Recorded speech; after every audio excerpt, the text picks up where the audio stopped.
Hello everyone, welcome to my another video. চলে আসলাম নতুন আরেকটা মিনি ব্লগ ভিডিও নিয়ে। আজকের এই ব্লগ ভিডিওটা খুব ইন্টারেস্টিং। তার কারণ হচ্ছে আমরা চলে আসলাম এটিএম বুথে টাকা তোলার জন্য। এই টাকা তুলে চলে যাব ঢাকাতে পাইনি গাড়ি, তাই চলে এসেছি বাড়ি। এই বাড়ি থেকে আমরা চলে যাব মনিদির বাড়ি। মনিদির বাড়িতে যাওয়ার আগে মিষ্টি নিয়ে নিলাম হাতপুরে। এখান থেকে অনেক ধরনের মিষ্টি ছিল, তাই ব্রাহ্মণবাড়িয়ার মিষ্টিটা নিয়ে নিলাম সুন্দর করে। এর মধ্যে আমাকে কেমন লাগছে আপনারা অবশ্যই জানাবেন। এই গরমের মধ্যে আমি আইসক্রিমের মতো ঝলসে যাচ্ছি, একেবারে গলে যাচ্ছি। আমার মেকআপগুলা চলে গেছে বাতাসে উড়ে। এই বাতাসে উড়ে যাওয়ার আগে আমরা একটা টেম্পু নিয়ে চলে গেলাম দিদিদের ঘরে।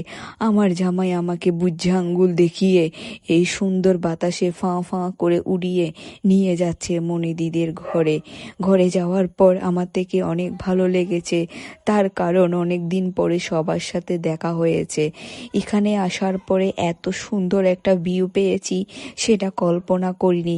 আর এত পরিমাণে ব্যস্ত ছিলাম, তাই তেমন কোনো ক্লিপ নিতে পারিনি।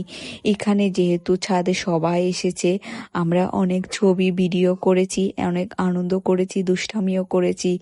এর মধ্যে দেখা হয়েছে অঙ্কিতার সাথে। প্রায় অনেক দিন পর তার সাথে দেখা হয়েছে। এর মধ্যে তার সাথে একটি বারের জন্য দেখা হয়নি। তার একটা কথা শুনে খুব ভালো লেগেছে, সে রীতিমতো কন্টেন্ট ক্রিয়েটর হয়ে যাচ্ছে, অনেক সুন্দর করে ব্লগ করে। তার এই ব্লগ ভিডিওগুলো দেখতে আমার থেকে অনেক বেশি ভালো লাগে। Thank you Ankita.